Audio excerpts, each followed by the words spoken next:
বিসমিল্লাহির রহমানির রহিম। সুপ্রিয় সপ্তম শ্রেণীর ছাত্রছাত্রীবৃন্দ, আজকে আমরা তোমাদের গণিত বইয়ের প্রথম অধ্যায় মূলত এবং অমূলত সংখ্যার 16 নম্বর পৃষ্ঠার 15, 16, 17, 18 নম্বর প্রশ্ন পর্যন্ত সমাধান করব। প্রিয় শিক্ষার্থীবৃন্দ, চলো তাহলে আমরা কথা না বলে শুরু করি।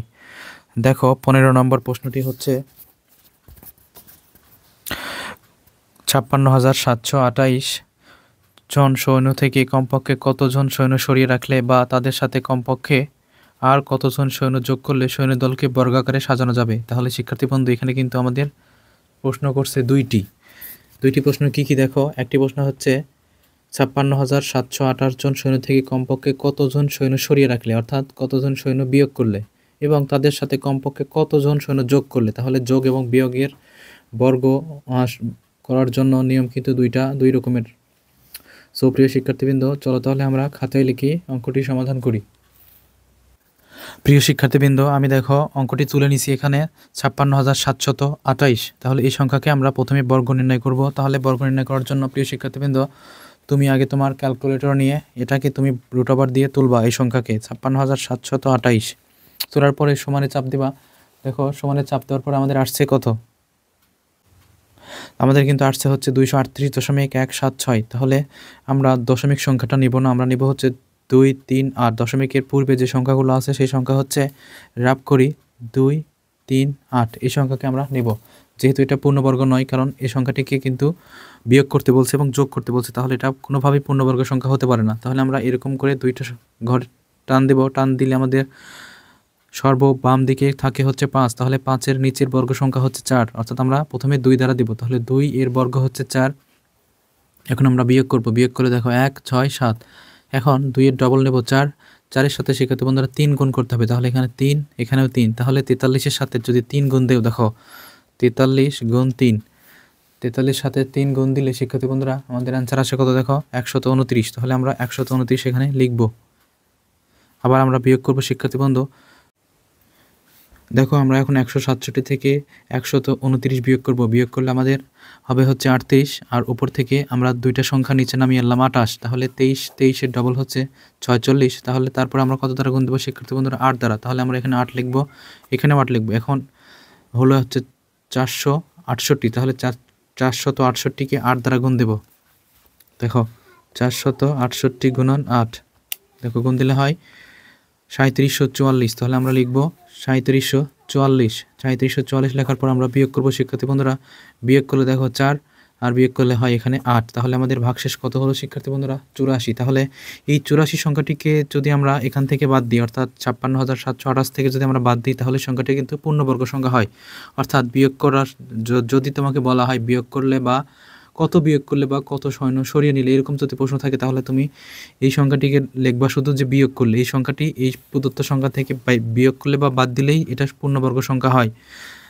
দেখো আমি কিভাবে লিখছি, যে যেহেতু বর্গমূল বের করার সময় ভাগশেষ 84 রয়েছে, তাই 56,728 সংখ্যাটি পূর্ণবর্গ নয়।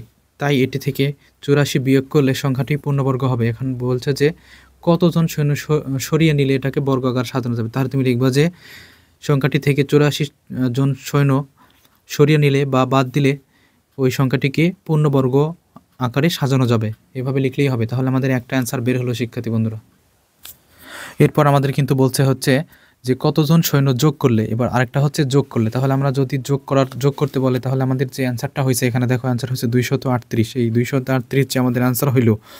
এখন আমরা একটু তথ্য লিখবো এখানে, যে যেহেতু ভাগশেষ 84 রয়েছে, তাই এই প্রদত্ত সংখ্যাটি পূর্ণবর্গ নয়।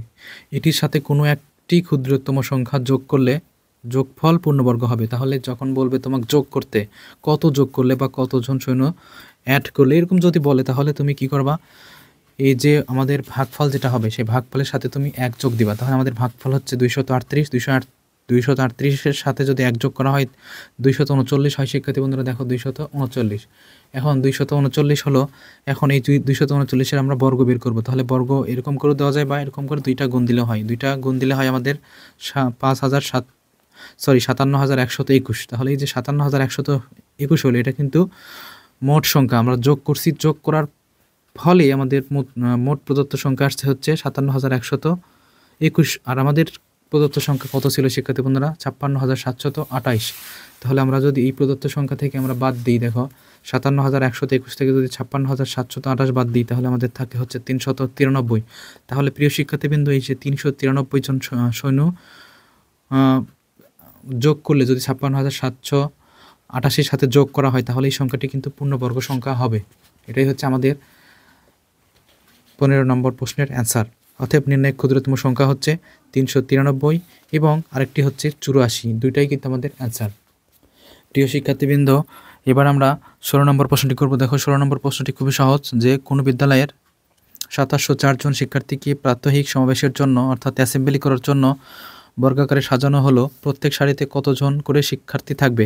অর্থাৎ আমাদেরকে এটা সরাসরি ভাগ প্রক্রিয়ার মাধ্যমে বর্গ বের করলেই হয়ে যাবে। তাহলে প্রিয় শিক্ষার্থীবৃন্দ, এখানে তোমাকে কিছু লিখতে হবে না, শুধুমাত্র তুমি সংখ্যাটি লিখবা। দেখো আমি কিভাবে লিখি। এই যে প্রথমে তুমি এই প্রদত্ত সংখ্যাটিকে লিখবা। এখন তুমি এটাকে তোমার সায়েন্টিফিক ক্যালকুলেটর নিয়ে এটাকে বর্গ দিয়ে তুলবা। দেখো √২৭০৪। এখন অ্যান্সার মারো। দেখো অ্যান্সারে চাপ দিলে হচ্ছে ৫২ হয়। তাহলে আমাদের অ্যান্সার কিন্তু হবে শিক্ষার্থী বন্ধুরা ৫২। তাহলে আমরা ৫২ একটু রাফ করে নিলাম। এখন আমরা ডান দিক থেকে এরকম করে দুইটা করে টান দেবো, তাহলে আমাদের সংখ্যা থাকে কিন্তু ২৭। তাহলে ২৭-এর নিচে হচ্ছে ৫-এর বর্গ হবে, ৫-৫ ২৫। এখন আমরা বিয়োগ করবো। দেখো বিয়োগ করলে ২০৪। এখন শিক্ষার্থী বন্ধুরা ৫-এর ডাবল নেবো, আবার 5-এর ডাবল নিলে 10, আর তারপর সংখ্যা আমাদের ২। তাহলে আমাদের ২ দ্বারা গুণ দিতে হবে। ২ দ্বারা গুণ দিলে ১০২ হলো আমাদের। আর এই ২ দ্বারা গুণ দিলে তাহলে তুমি বুঝতে পারতেছো যে ১০২-এর সাথে যদি ২ গুণ দেওয়া হয় তাহলে ২০৪ হয়। তাহলে আমাদের ২০৪ লিখলাম। এখন আমরা বিয়োগ করব, বিয়োগফল 0 হবে। তাহলে প্রিয় শিক্ষার্থীবৃন্দ, দেখো ২৭০৪ এই সংখ্যার উপর আমরা রুট করছিলাম, প্রথমে ৫২ হয়েছিল। তাহলে প্রত্যেক সারিতে ৫২ জন করে শিক্ষার্থী থাকলে সেটাকে বর্গ আকারে সাজানো যাবে। তাহলে তুমি লিখতে পারো যে প্রত্যেক সারিতে শিক্ষার্থীর সংখ্যা ৫২ জন। এটাই হচ্ছে আমাদের অ্যান্সার। সুপ্রিয় শিক্ষার্থীবৃন্দ, এবার আমরা ১৭ নম্বর করব। দেখো ১৭ নম্বর প্রশ্নটি হচ্ছে, একটি সমিতির যতজন সদস্য ছিল প্রত্যেকে তত ২০ টাকা করে চাঁদা দেওয়ায় মোট ২০,৪৮০ টাকা হয়। ওই সমিতির সদস্য সংখ্যা কতজন? তাহলে শিক্ষার্থীবৃন্দ, আমরা এই প্রশ্নটি করার জন্য আমরা দেখব যে একটি সমিতির যতজন সদস্য ছিল, আমাদের কিন্তু সদস্য সংখ্যায় জানা নেই, সেই সদস্য সংখ্যায় কিন্তু আমাদের বের করতে হবে। তাহলে আমরা মনে করব যে আমাদের সদস্য সংখ্যা ছিল মোট কজন বা এক্স জন, তুমি যেটাকে মনে করো। যেহেতু এটা পাটিগণিত, আমি ধরে নেব যে মনে করি। দেখো লিখতেছি, মনে করি সদস্য সংখ্যা, সংক্ষেপে লিখলাম, তোমরা একটু সাজিয়ে লিখবা। সদস্য সংখ্যা সমান কজন, আমরা ক ধরে নিলাম। এখন বলছে যে ওই সমিতিতে ২০ টাকা করে প্রত্যেকে চাঁদা দেয়। তাহলে প্রিয় শিক্ষার্থীবৃন্দ, প্রত্যেকে চাঁদা দেওয়া মানে কি? এটা কিন্তু মোট সদস্য সংখ্যা কিন্তু কজন, তাহলে প্রত্যেকে চাঁদা দেওয়া মানে কি? এখানে কিন্তু কজন ছিল।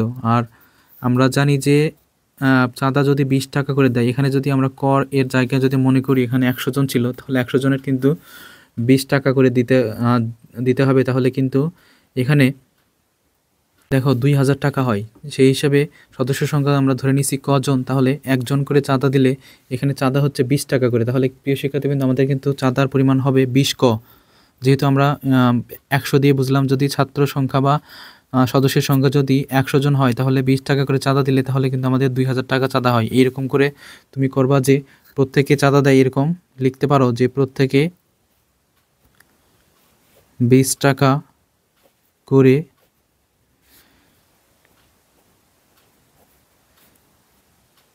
চাঁদা দেয়। কত টাকা হবে শিক্ষার্থী বন্ধুরা? এখানে কিন্তু সদস্য সংখ্যা ছিল ক আর চাঁদার পরিমাণ ছিল কিন্তু ২০ টাকা। তাহলে কিন্তু হয়ে গেল শিক্ষার্থী বন্ধুরা ২০ ক। এই ২০ ক টাকা কিন্তু হচ্ছে আমাদের এখানকার একটি উত্তর বের হলো। মোট চাঁদা হচ্ছে এত। দেখো এটা কিন্তু দেখো প্রত্যেকে চাঁদা দিয়েছে, সেই চাঁদার পরিমাণ আমরা বের করছি যে ২০ ক। এখন যদি মোট চাঁদা আমরা বের করতে চাই, এখানে মোট চাঁদা আছে ২০,৪৮০ টাকা। তাহলে শিক্ষার্থী বন্ধুরা, আমাদের মোট সদস্য সংখ্যা ছিল কিন্তু কজন।